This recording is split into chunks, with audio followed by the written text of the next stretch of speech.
Yellow mga katigangers. Tapos na ang aking physical exam. Kaya andito na ako sa car. Pero ipapakita ko ito kasi sa atin pag nakakita tayo ng Tesla parang parang ang yaman. Pero dito kalat lang yan. Nagkalat lang yan. Ito Tesla ito. Nasa tabi ko. Ayan. Tesla. Nakalagay sa gulong Tesla.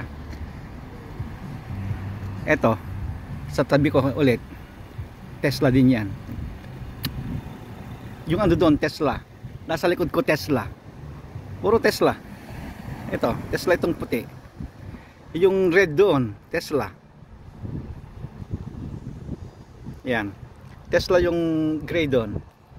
Kaya dito karat lang Tesla, daming Tesla. Sa kabila ang daming Tesla din, ayan. Kaya itong nasa akin, tabi 1, 2, 3, 4. Napalibutan ako ng Tesla. Karat lang Tesla rito. Kaya lang, alam mo naman, mahal. Pero meron din mas mahal na hindi Tesla. Kasi itong Tesla ito, mga ito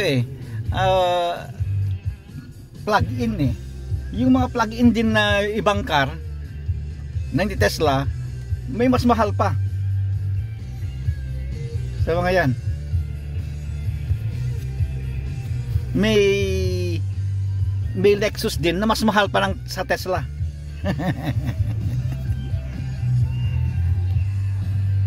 Kaya dito nagkalat lang. Kaya lang tayo, wala tayong okay pa yung car natin. Ayaw kong kumuha ng hulugan na naman. Kasi dito, ang car dito, sa isang libo siguro na tao nabibili ng car, mga dalawa, isa ang pwedeng mag-cash. Kasi dito kahit kahit grocery, kahit appliances, puro puro hulugan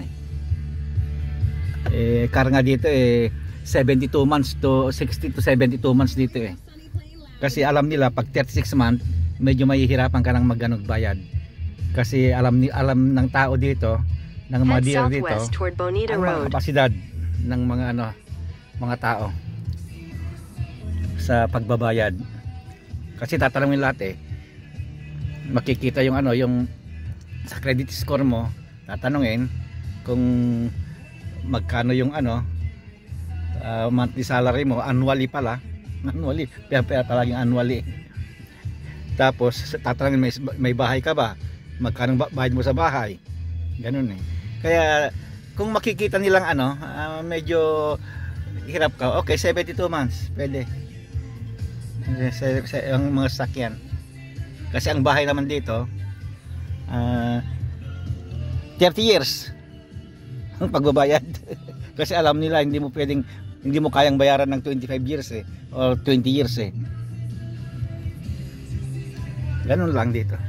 Pero dito magtrabaho ka, baka mabibili mo yung gusto mo. Okay mga katigang, bye bye.